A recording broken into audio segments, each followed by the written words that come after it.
नमस्कार। खिलता कश्मीर, जैसा कि हमने अपने डीडी डायलॉग, क्योंकि कश्मीर के चुनाव पर हम अपना आज पूरे दिन अलग अलग शख्सियत और जितने भी स्टेक होल्डर्स हैं उनसे बात करेंगे, लेकिन खिलता कश्मीर की जब हम बात कर रहे हैं और पहले कश्मीर की बात होती थी, कश्मीर कभी भी ऐसा नहीं रहा कि सुर्खियों में ना रहा हो, हमेशा से कश्मीर के बारे में बात होती थी। बदलाव ये आ गया है कि अब खिलते हुए कश्मीर की बात होती है और बात ये होती है कि कश्मीर बदला कैसे, उसके पीछे के मुद्दे क्या रहे।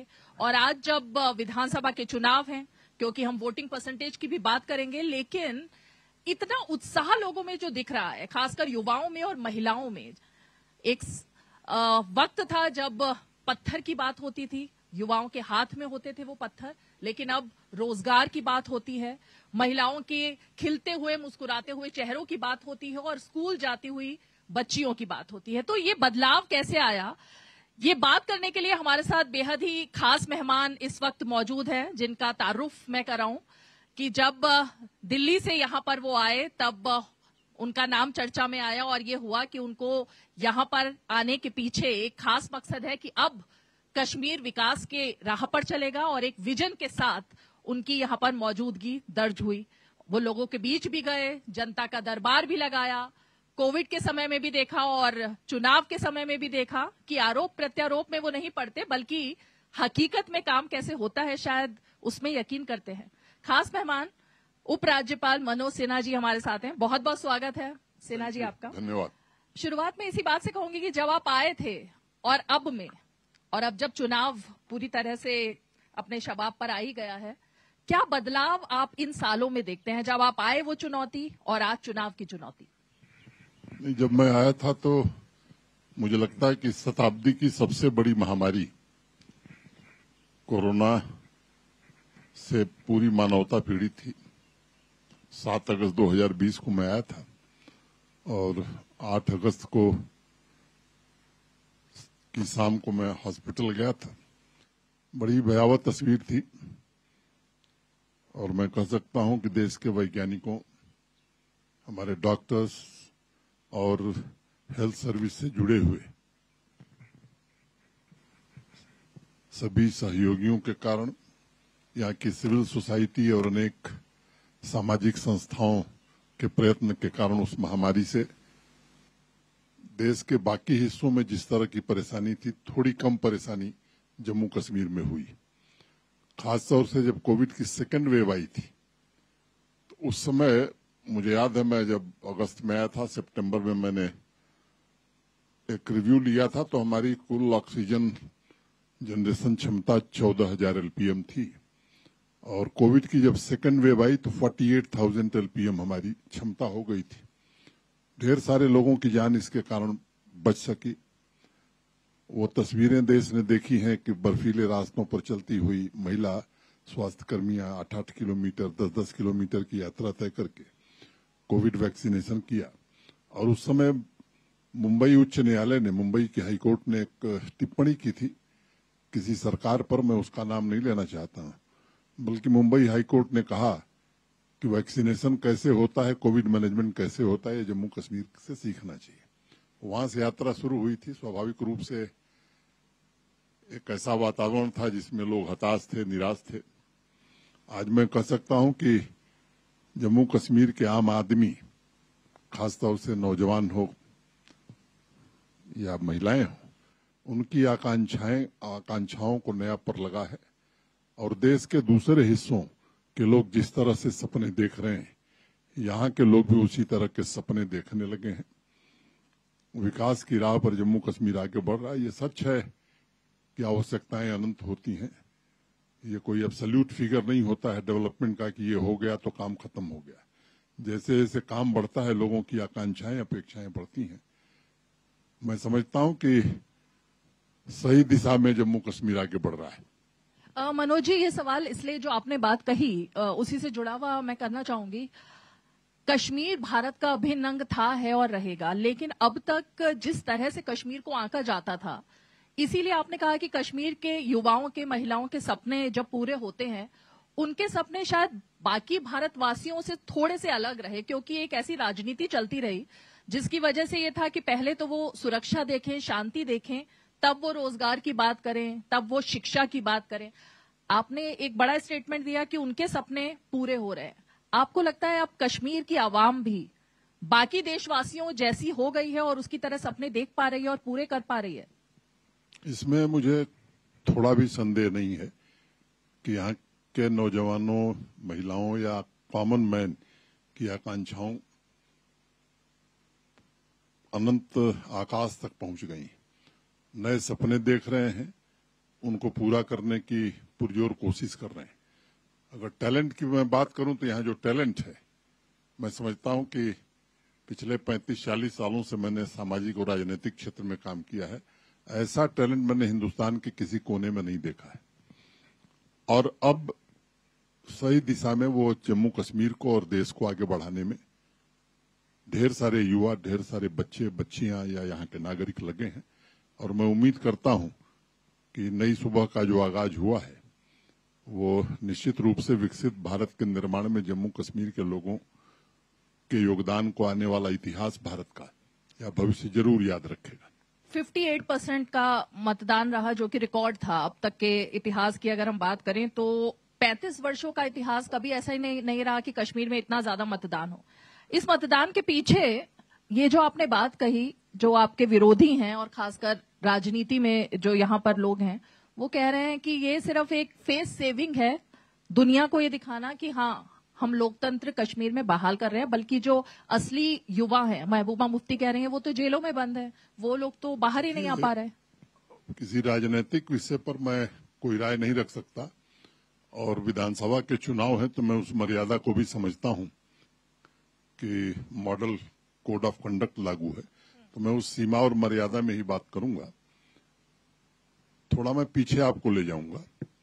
यहाँ जब विधानसभा के चुनाव 57 में हुए तो एक विशेष पार्टी के 30 एमएलए अनअपोज्ड डिक्लेयर कर दिए गए। अगर इतिहास की तरफ आप जाएंगी तो यहाँ दो तरह के एमएलए होते थे, एक जनता के चुने हुए और एक कलेक्टर साहब के द्वारा बनाए गए। ये बड़ी चर्चा थी। मैं लेटेस्ट 1996 के चुनाव की बात करता हूं। गुरेज एक विधानसभा है, अभी फिर वहां चुनाव हो रहा है। 2723 वोट पा करके एक सज्जन एमएलए हो गए, 2723, और उनकी विक्ट्री की जो लीड थी वो 713 वोट की थी।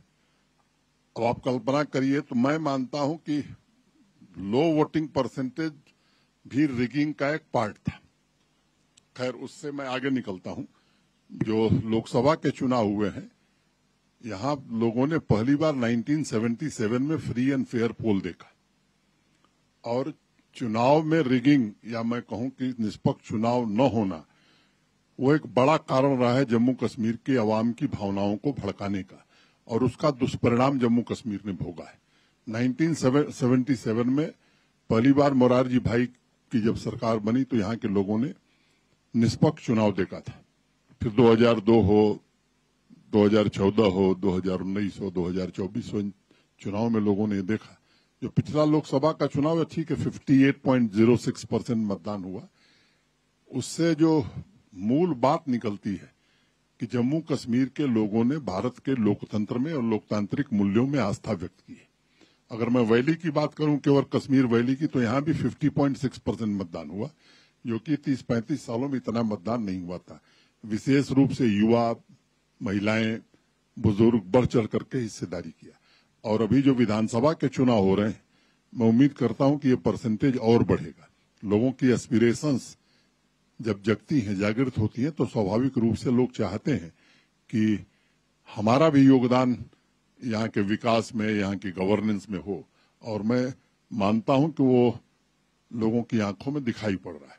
तो ये योगदान वाकई में है मनोज जी, क्योंकि जब हम बेरोजगारी खत्म करने की बात करते हैं और कश्मीर में रोजगार की बात, आपने मतलब G20 जैसी सफल आयोजन होते हैं और इतने बड़े बड़े निवेशक यहाँ आते हैं और कहते हैं कि हाँ अब यहाँ माहौल है कि हम निवेश कर सकें, लेकिन उसके बाद फिर राजनीति शुरू हो जाती है। कुछ लोगों को शायद ये हकीकत समझ नहीं आ रही है। उनका कहना है ये तो सिर्फ आंकड़े हैं, लेकिन हकीकत में अगर देखा जाए तो अभी भी स्थिति कुछ बदली नहीं है। नहीं, मैं किसी राजनीतिक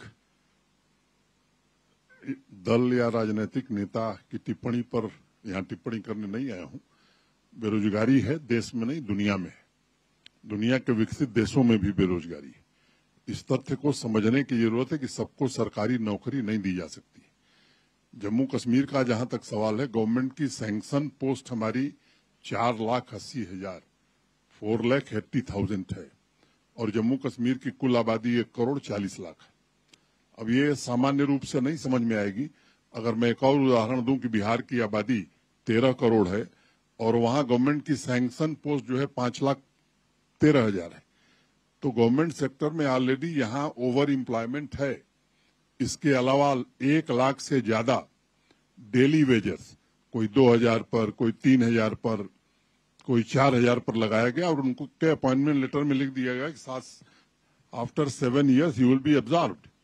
वो बेचारे टल रहे हैं, स्वाभाविक रूप से उनका परिवार है।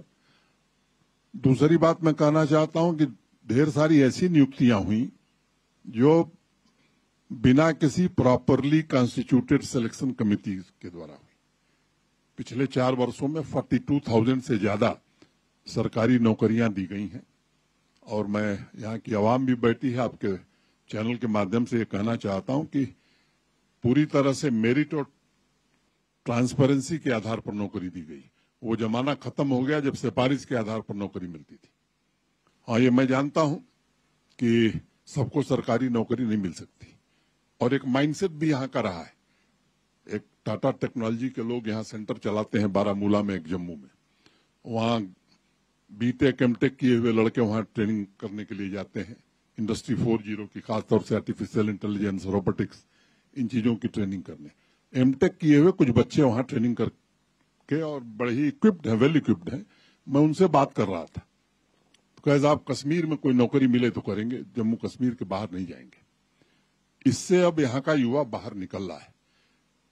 तो मैंने जैसे कहा कि सरकारी नौकरी सबको नहीं मिल सकती। हमने कोशिश की, भारत सरकार की, जम्मू कश्मीर प्रशासन की जो सेल्फ एम्प्लॉयमेंट की स्कीम्स है, जैसे PMEGP, ये भारत सरकार की स्कीम है, prime minister's employment generation programme. और मुझे ये बताते हुए खुशी है कि पिछले 3 वर्षों से लगातार जम्मू कश्मीर की आबादी 1% है हिंदुस्तान की, और पिछले 3 वर्षों से लगातार we are number 1 in the country. Uttar Pradesh देश का सबसे बड़ा प्रदेश है, वो हमसे पीछे है, चाहे वो यूनिट एस्टेब्लिश करने में या इंडिविजुअल को रोजगार देने में। बैक टू विलेज एक कार्यक्रम हम लोगों ने शुरू किया था, back to village, my town my pride. उसमें ढेर सारे काम होते थे, उस समय नहीं कि मैं उस पर एक पर चर्चा करूं। उसमें एक मुख्य काम ये भी था पहले फेज में कि हर पंचायत से 10 यूथ आइडेंटिफाई करना और वो सेल्फ एम्प्लॉयमेंट के लिए कैसे उनकी हैंड होल्डिंग करके उनको फाइनेंशियल सपोर्ट दिया जा सकता है। और सेकेंड फेज में हमने हर पंचायत से 15 नौजवानों को सिलेक्ट किया, बच्चे भी थे, बच्चियां भी थी। और मुझे याद है पिछले 25 जनवरी को एक दिन में 936 करोड़ रुपए 92,000 नौजवानों को आर्थिक सहायता बैंक ने दी थी। उसके पहले साल 75,000, ये संख्या काफी बड़ा है। मिशन यूथ करके एक नया डिपार्टमेंट यहां बना और नौजवानों की राय से कई स्कीम हमने चालू की है। नौजवानों के लिए, बच्चियों के लिए, वो राइज टुगेदर, तेजस्विनी, हौसला, अनेक ऐसी स्कीम मुमकिन, जिससे रोजगार देने में हमें काफी सफलता मिली। दूसरा, और रोजगार कहां से जागृत हो सकता है, तो मुझे लगता है कि 13 लाख फैमिली है यहाँ की जम्मू कश्मीर की, अप्रोक्सीमेटली 70% आबादी जो एग्रीकल्चर और एलाइड एक्टिविटी पर अपना जीवन यापन करती है। एलाइड माने हार्टिकल्चर हो गया, डेयरी हो गया, फिशरी हो गया, सेरिकल्चर हो गया।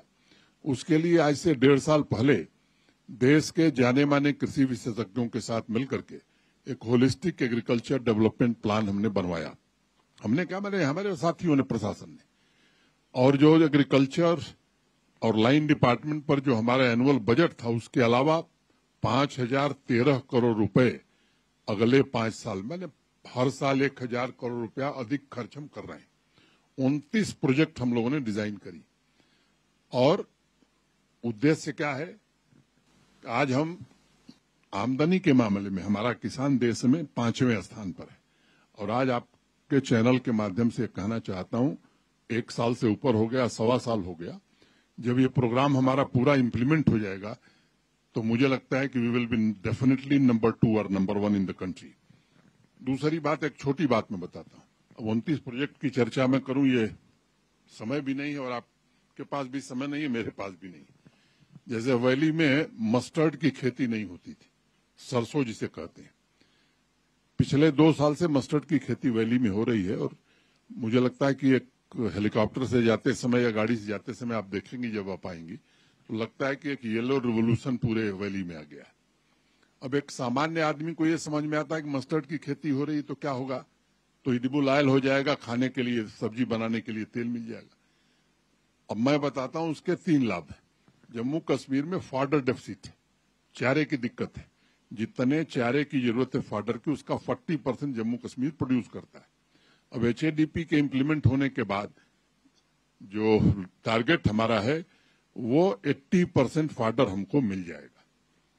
तो सामान्य रूप से जो मस्टर्ड की पैदावार हो रही है उसमें 34% ही ऑयल निकलता है, 66% ऑयल केक निकलता है, जिसे हिंदी में खली कहा जाता है। अब वो पशुओं को फॉडर के रूप में इस्तेमाल हो रहा है। एक तीसरा बड़ा लाभ जो हुआ, मधुमक्खी हनी, जो बी कीपिंग का काम हमारे किसान भाई करते हैं, लगभग 30-35 दिन पहले मधुमक्खियां वैली में आ गई, जिससे हनी और बी कीपिंग से जुड़े हुए किसानों का बड़ा लाभ हुआ। मीट, एग्स, अब ये बाहर से आता है, यहाँ कंजम्पशन बहुत है, हम पैदा नहीं कर पाते। मिल्क डेफिसिट स्टेट थे, अब हम मिल्क सरप्लस की ओर जा रहे हैं। तो इस तरह की स्कीम बनाई। अब उसमें ढेर सारे एग्री इंटरप्रेन्योर बनेंगे, रोजगार के अवसर मिलेंगे। तो ये हमारा फोकस एरिया है। लगभग 2,62,000 ऐसे किसान हैं जो मार्जिनल फार्मर है। अब यहाँ एक एप्पल की ही हाई डेंसिटी प्लांटेशन, एप्पल का ही अलाउड था। आज 12 फसलों में हम हाई डेंसिटी प्लांटेशन कर रहे हैं। अब दूसरा सेक्टर रोजगार कहां से आ सकता है, तो वो इंडस्ट्री हो सकती है। और प्राइवेट इन्वेस्टमेंट आजादी से लेकर 2021 तक कुल करीब 14,000 करोड़, 14,000 करोड़ का यहां हुआ था। 2021 में एक new industrial scheme Jammu Kashmir के लिए भारत सरकार के सहयोग से बनी। और मैं कहना चाहता हूं कि देश के किसी भी राज्य से बेहतर इंसेंटिव आज जम्मू कश्मीर दे रहा है। और उसका प्रतिफल ये हुआ कि आज हमारे पास 1.25 लाख करोड़, 1.25 लाख करोड़ से ज्यादा के प्रपोजल्स हैं। सबको हम जमीन नहीं दे पा रहे। 8800 करोड़, 8,800 करोड़ के इन्वेस्टमेंट जमीन पर उतर गए, उनका प्रोडक्शन शुरू हो गया है। 18,000 करोड़ से ज्यादा के इन्वेस्टमेंट प्रपोजल जो थे वो जमीन पर काम हो रहा है। जो शेष बचे हैं सबको जमीन देने की स्थिति में हम नहीं है, लेकिन जितने प्रपोजल हैं आज 60 to 65% लोगों को हम जमीन दे पाएंगे। लैंड बैंक बढ़ाने की हम कोशिश कर रहे हैं। 46 नए इंडस्ट्रियल स्टेट जम्मू कश्मीर में बन रहे हैं। कश्मीर वैली में कोल्ड स्टोरेज और CHN की बड़ी आवश्यकता है, क्योंकि यहाँ हार्टिकल्चर प्रोड्यूस बहुत होता है। कोल्ड स्टोरेज की क्षमता में पिछले 4 साल में 2 गुने से ज्यादा की वृद्धि हुई है। और मुझे लगता है कि अगर 6 गुना वृद्धि होगी तो भी यहाँ जरूरत है। इमार करके जो दुबई का ग्रुप है, वहीं श्रीनगर में इधर नॉर्दर्न इंडिया का सबसे बड़ा माल बना रहा है। IT टावर यहीं श्रीनगर और जम्मू में बना रहा है। तो यहाँ 3 प्राइवेट मेडिकल कॉलेज और सुपर स्पेशलिटी हॉस्पिटल बन रहे हैं। तो एक रोजगार यहाँ से भी सृजित होगा। और चौथा जो मुख्य रोजगार का यहाँ साधन होगा वो टूरिज्म होगा। मैं कह सकता हूं कि पिछले 2-3 वर्षों में अनप्रेसिडेंटेड टूरिस्ट यहाँ आया है। लास्ट ईयर 2 करोड़ 11 लाख लोग आए, और ये आंकड़ा मैं समझता हूं कि इस बार 2.25 करोड़ से ऊपर जाएगा। फॉरेन टूरिस्ट इन्फ्लक्स को भी आप देखेंगे तो 2.5 गुना से ज्यादा टूरिस्ट बढ़ा है।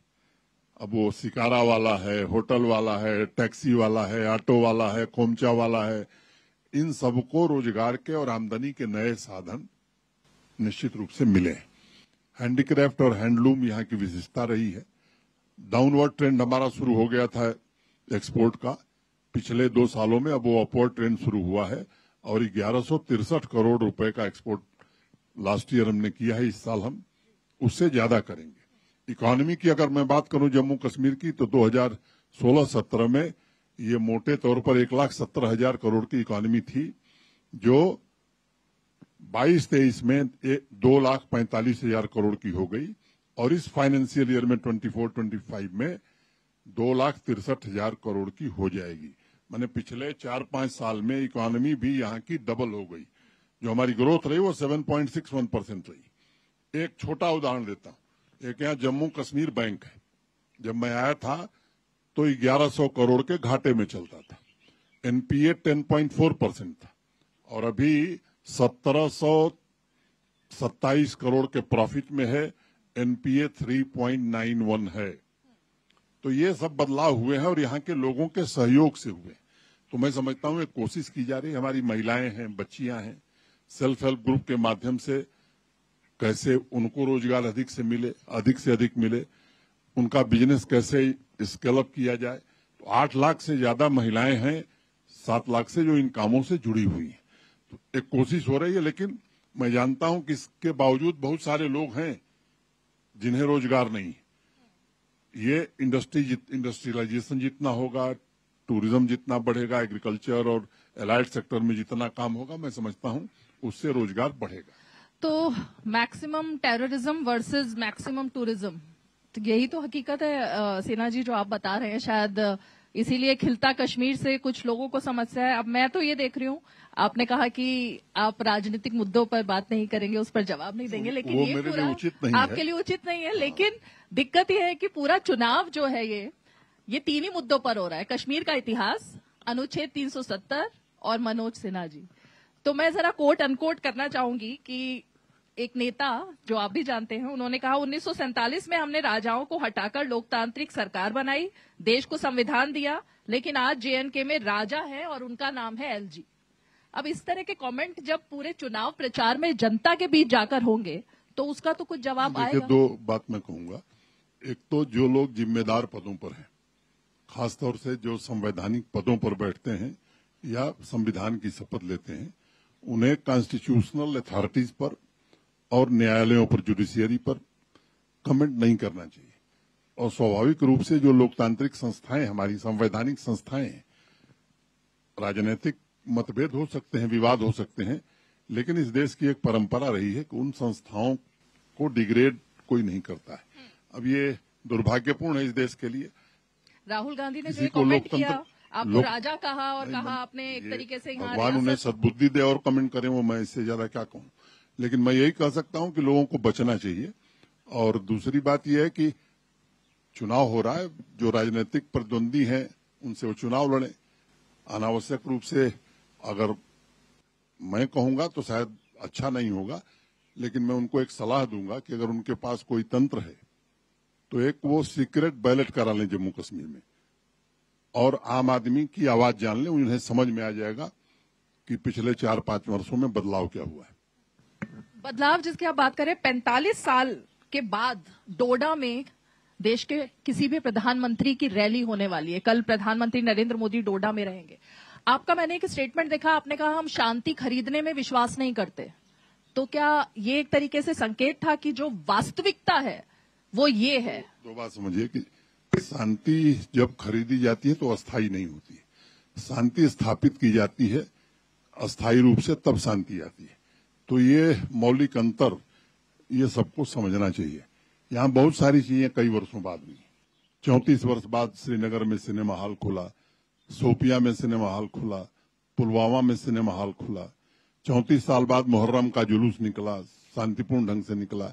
तो बहुत सारी चीजें पहली बार हुई हैं। प्रधानमंत्री जी की रैली है तो ये कोई, मुझे लगता है कि स्वागत योग्य कदम होना चाहिए। डोडा नहीं, हर जगह रैली होनी चाहिए। ऐसा वातावरण मुझे लगता है कि जम्मू कश्मीर में बने, देश में बने, ये लोकतंत्र के लिए अच्छा है। और हर पक्ष की बात आवाम सुने, उसके बाद अपना फैसला करे। मैं समझता हूं ये लोकतंत्र की सबसे बड़ी खूबी है भारत के। 2-3 छोटी छोटी सी बातें हैं मनोज जी। आप जम्मू के लिए अब क्या विजन है? क्योंकि एक मुद्दा ये बनाया जा रहा है और ये सवाल मैं आपसे ही जानना चाहती हूँ इसका जवाब, कि आपको लगता है कि घाटी में तो अब शांति हो गई, लेकिन एपिसेंटर या यूं कहें कि फोकस जो है वो जम्मू की तरफ चला गया, अब उस पर ध्यान देने की जरूरत है अगर हम टेररिज्म की बात करें या कुछ असामाजिक तत्वों की बात करें? इसको इस तरह से समझिए, खासतौर से कश्मीर रीजन चिंता का विषय था देश के लिए और यहाँ के लिए। प्रशासन और सरकार का भी ध्यान विशेष रूप से यहाँ था। और मुझे ये कहते हुए प्रसन्नता है कि जिन भी तंजीमों का नाम आप जानती हैं, अब उनका कोई टॉप कमांडर यहां नहीं है। मैं आंकड़ों में नहीं जाना चाहता हूं, क्योंकि आतंकवादी गिनने में मेरा भरोसा नहीं है। वो आंकड़े में बता सकता हूं परसेंटेज वाइज कि सिविलियन किलिंग कितनी कम हुई, फोर्सेस की किलिंग कितनी कम हुई, वो आंकड़े हैं मेरे पास, लेकिन मैं उसमें समय जाया नहीं करना चाहता हूं। मैं केवल एक बात कहना चाहता हूं कि एक लोकल रिक्रूटमेंट कितना होता है, ये एक बड़ा भारी फैक्टर है। अगर उसको पिछले जब से आतंकवाद यहां शुरू हुआ है, मैं समझता हूं वो लोवेस्ट लेवल पर है आज की तारीख में, और उसका कारण यही है कि उसको ये लग रहा है यहाँ के नौजवान को कि नहीं, अब हमारा भविष्य भारत के साथ है। चुनाव में भी यहाँ के लोगों ने विश्वास व्यक्त किया कि पड़ोसी जो हमको गुमराह कर रहा था अनावश्यक, पता नहीं कितने निर्दोष बच्चों की जान चली गई, यहाँ की सड़कें, यहाँ की नदियां अनेक निर्दोष लोगों के खूनों से लाल हो गई। अब उसको समझ में आ गया कि हमारा भविष्य भारत और भारत के लोकतंत्र के साथ है। जहां तक जम्मू रीजन का सवाल है, ये सच है कि पिछले 1.5 साल से वहां आतंकवादी घटनाएं कुछ हुई हैं, जिन बातों का मैंने पहले जिक्र किया, शांति, स्थिरता, डेवलपमेंट, G20 का आयोजन, लोकसभा चुनाव में भारी मात्रा में मतदान, अब इससे पड़ोसी के पेट का दर्द बढ़ गया। जो देश अपने नागरिकों को न्यूनतम सुविधाएं नहीं दे पा रहा है, अब हमारा तो बॉर्डर है, यहाँ बिजली मिल जाती है, यहाँ अस्पताल भी है, पढ़ाई भी है, उस पर आटे के लिए लंबी लाइन लगी हुई है, उसके लिए मारामारी हो रही। तो अब उस आर्थिक रूप से संपन्न होगा पड़ोसी, तो भी उसके लिए जम्मू कश्मीर में कुछ न कुछ करना है, और जब इंटरनल उसकी प्रॉब्लम होगी तो भी इंटरनल पॉलिटिक्स के कारण से करना है। तो जब, एक मिनट मुझे समझ दीजिए, तो लोकल रिक्रूटमेंट जब नहीं हुआ तो उसने कश्मीर में भी और जम्मू रीजन में भी काफी फॉरेन टेररिस्ट को इन्फिल्ट्रेट कराया। जम्मू रीजन कंपैरेटिवली 15-16 साल से शांत था, फोर्सेस का जो डिप्लॉयमेंट था अपर रीचेज पर, वो हटा ली गई थी। अब मैं कह सकता हूं कि फोर्सेस ने अपनी पोजीशनिंग जो पहले थी वो ले ली है। विलेज डिफेंस गार्ड हमारे जो हैं वो पूरी तरह से तैयार हो गए हैं, उनको ऑटोमेटिक वेपन्स भी दिए गए हैं, और मुझे लगता है कि अब यहाँ की आवाम नहीं चाहती है, क्योंकि आतंकवाद और अलगाववाद का दंश यहाँ के अनेक परिवारों ने झेला है, और जम्मू की जनता ने कभी आतंकवाद का समर्थन नहीं किया। अभी 2 दिन पहले ही बसंतगढ़ में आपने अखबार में पढ़ा होगा, तो मुझे सिक्योरिटी फोर्सेस की बहादुरी पर, सेना की बहादुरी पर, जम्मू कश्मीर पुलिस की बहादुरी पर मुझे पूरा भरोसा है, और मैं आज कह सकता हूं कि आने वाले 3-4 महीने में ये लोग भी वहीं पहुंच जाएंगे जहां इन्हें पहुंचना चाहिए। आपने क्योंकि मनोज जी पड़ोसी का जिक्र कर दिया, तो पड़ोस से तो ये वीडियोस, ये बयान वहां की आवाम के आते हैं कि भाई पीओके भी अब जरा भारत के पास ही आ जाए, क्योंकि वक्त आ गया है, हमें भी शांति चाहिए, सुरक्षा चाहिए, और खासकर विकास चाहिए। तो वक्त आ गया है अब। देखिए, मैं अपनी मर्यादा और सीमा जानता हूं। मेरा कार्यक्षेत्र जम्मू कश्मीर है, जम्मू कश्मीर के हर परिवार को मैं अपना परिवार मानता हूं।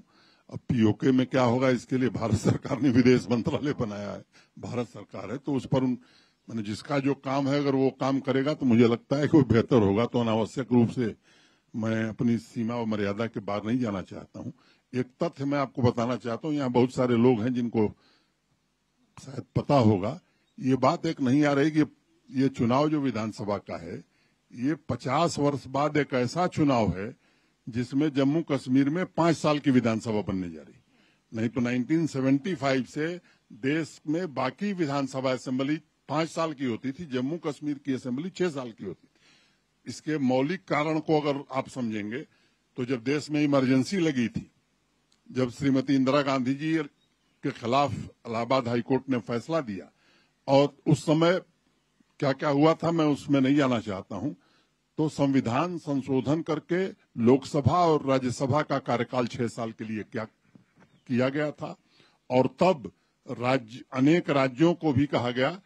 तो उस समय जो जम्मू कश्मीर का संविधान था, उसमें लोकसभा संसद द्वारा पारित कानून आप चाहें तो अडॉप्ट करें, चाहें तो न अडॉप्ट करें। 75 में जम्मू कश्मीर ने 6 साल वाला जो संशोधन था उसको अडॉप्ट कर लिया, तब से यहाँ 6 साल की विधानसभा होती थी।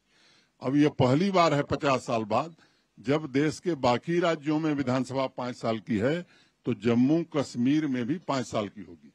मैं केवल एक बात कहना चाहता हूं कि लोकतांत्रिक मूल्यों की बात करने वाले लोग ये शायद नहीं समझ पा रहे हैं कि आपातकाल का ध्वंसावशेष 50 साल तक जम्मू कश्मीर ने उनके गलत नीतियों के कारण झेला है। तो ये गलत नीतियां आपको लगता है अब बिल्कुल सुधर गई हैं और उस राह पर है? मेरी समझ क्या है, अब मैं क्या समझता हूं, ये महत्वपूर्ण नहीं है। जम्मू कश्मीर के नागरिक अवाम क्या समझते हैं, ये ज्यादा महत्वपूर्ण है। विशेष राज्य को लेकर, विशेष राज्य का दर्जा जिसकी बात हो रही है, पूर्ण राज्य का दर्जा, उस पर भी तमाम बातें। मैं दो बात कहना चाहता हूं। राजनीतिक कारणों से भाषण देना अलग बात है, तथ्य रखना अलग बात है। 5 अगस्त 2019 को देश की संसद में जब गृह मंत्री जी ने बिल प्रपोज किया था तो उन्होंने 3 बात कही। पहली बात कही डिलिमिटेशन फर्स्ट, फिर उन्होंने कहा कि असेंबली इलेक्शन, और तीसरी बात कही कि then statehood at appropriate time. अब चीजें उसी सीक्वेंस में चल रही। डिलिमिटेशन माने मैं रोज सुनता हूं 10 साल बाद चुनाव। अरे भाई 2014 में चुनाव हुए थे कायदे से। अगर 5 अगस्त 2019 को 370 एब्रोगेट न होती तो 2020 में चुनाव होते। अगर 5 साल का भी टेन्योर होता 2019 में चुनाव होता। 5 अगस्त 2019 को एक विशेष परिस्थिति पैदा हुई जो उस समय गृह मंत्री जी ने देश की संसद में कहा। उसी सीक्वेंस में डिलिमिटेशन 83 असेंबली सीट्स थी लद्दाख अलग होने के बाद। 7 नई असेंबली सीटें यहां बढ़ गई। अब वो 7 सीटों की बाउंड्री कैसे डिसाइड होती? तो एक संवैधानिक व्यवस्था है इलेक्शन कमीशन की, डिलिमिटेशन कमीशन की। जस्टिस रंजना देसाई की अध्यक्षता में एक डिलिमिटेशन कमीशन बना। श्रीनगर आया, जम्मू गया, किश्तवाड़ गया, कुपवाड़ा गया, रजौरी गया, और यहाँ के अनेक स्टेक होल्डर्स दिल्ली गए। 2022 के अंत तक नवंबर में डिलिमिटेशन का काम खत्म हुआ। तो एक्चुअली तो चुनाव 2022 नवंबर के बाद ही हो सकता था। अब जो पुरानी वोटर लिस्ट थी, अब 8 साल में 10 साल के बच्चे भी मतदाता हो गए। तो अगर उनका नाम न होता तो ये भी लोकतंत्र के साथ अन्याय होता। चुनाव कब होंगे इसका फैसला हम सब जानते हैं कि भारत का निर्वाचन आयोग कर। तो लोकसभा चुनाव के साथ होगा या नहीं होगा, भारत के निर्वाचन आयोग ने फैसला किया, उससे बाद में कराएंगे। वो चुनाव हो रहा है। तीसरी बात, 21 जून को माननीय प्रधानमंत्री यहीं आए थे योगा डे के उपलक्ष्य में। उस दिन भी उन्होंने कहा था कि चुनाव जल्दी होंगे, और उस दिन भी उन्होंने इस बात पर बल दिया कि यहाँ को जम्मू कश्मीर को पूर्ण राज्य का दर्जा भी दिया जाएगा। तो मुझे लगता है कि संसद को जो लोग समझते हैं संसद में कही हुई बात का अर्थ क्या होता है, वो निश्चित रूप से एक तरह से आश्वासन है, और वो आश्वासन पूरा करना ये वैधानिक रूप से, संवैधानिक रूप से अनिवार्य होता है सरकार के लिए। अंत में चलते चलते मनोज सिन्हा जी के दिल की बात, क्योंकि अब चर्चा ये भी हो रही है कि कश्मीर जिस मुकाम तक पहुंचना था लगभग उस राह पर पहुंच गया है। चुनाव भी हो रहे हैं, निष्पक्ष चुनाव, और खिलते कश्मीर की बात हो रही है। क्या मनोज सिन्हा जी अब एक तरीके से जो राजनीतिक दृष्टि से उनको देखा जाता था, वापसी उनकी वहां होने वाली है? राजनीति केवल चुनाव लड़ना नहीं होती है।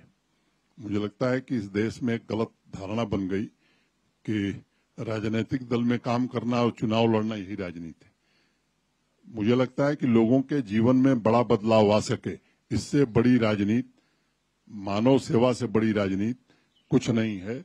और मैं अपनी बुद्धि, क्षमता, विवेक के अनुसार जो मेरी समझ है उस हिसाब से उस काम को कर रहा हूं, और जब तक हूं पूरी ईमानदारी से, पूरी निष्ठा से इस काम को पूरा करूंगा। ये सवाल मैंने इसलिए पूछा क्योंकि कहा जा रहा है कि चुनाव तो हो रहे हैं लेकिन बाद में भी जो पूरी शक्तियां हैं वो तो आप ही के हाथ में रहेंगी। दो बात समझिए कि जितनी यूनियन टेरिटरीज हैं उसमें यही व्यवस्था है। दूसरी बात कि स्टेट रीऑर्गेनाइजेशन एक्ट अक्टूबर 2019 में देश की संसद ने बनाया था। स्टेट रीऑर्गेनाइजेशन एक्ट में ये सारी बातें लिखी हुई हैं। अब क्या है कि हमको दिखाई पड़ रहा है कि वहां वो बैठे हैं, अब हम उनको नहीं पहचानना चाहते हैं तो चाहे जितने पावर का हमको चश्मा लगा दीजिए, हम कहेंगे नहीं साहब वो टाई नहीं पहने, वो तो पैजामा पहने।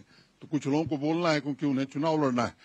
वो शक्तियां पहले स्टेट रीऑर्गेनाइजेशन एक्ट में थी, और अगर शक्ति बढ़ाने की बात होती तो बिना पार्लियामेंट गए नहीं बढ़ सकती थी। It was a simple notification, उसको अनावश्यक रूप से प्रचारित किया जा रहा है। दूसरी बात, मुझे कोई शक्ति नहीं चाहिए। जो भी सरकार चुन के आएगी, मैं उनको अग्रिम शुभकामना देता हूं। किसी चुनी हुई सरकार का उद्देश्य क्या होना चाहिए? मुझे लगता है कि उद्देश्य यही होना चाहिए कि जम्मू कश्मीर में शांति हो, समृद्धि आवे, विकास हो। Peace, prosperity and development. अगर ये सरकार का मुद्दा है तो मैं खुलेआम इन लोगों के बीच में कह रहा हूं और जो लोग चैनल देख रहे हैं कि उस सरकार को 100% मेरा समर्थन होगा। हाँ, मुद्दा अलग होगा तब मुझे अपने विधिक और संवैधानिक अधिकारों का प्रयोग करना होगा। तो loud and clear message Manoj Sinha ji ने दे दिया है। जो लोग सवाल खड़े कर रहे हैं चुनाव पर और जो लोग सवाल खड़े कर रहे हैं चुनाव बाद आखिर लोकतंत्र का क्या होगा, उन सबको दो टूक जवाब यहां पर मिल गया है। बहुत बहुत शुक्रिया मनोज सिन्हा जी इस बेबाक बातचीत के लिए डीडी न्यूज से।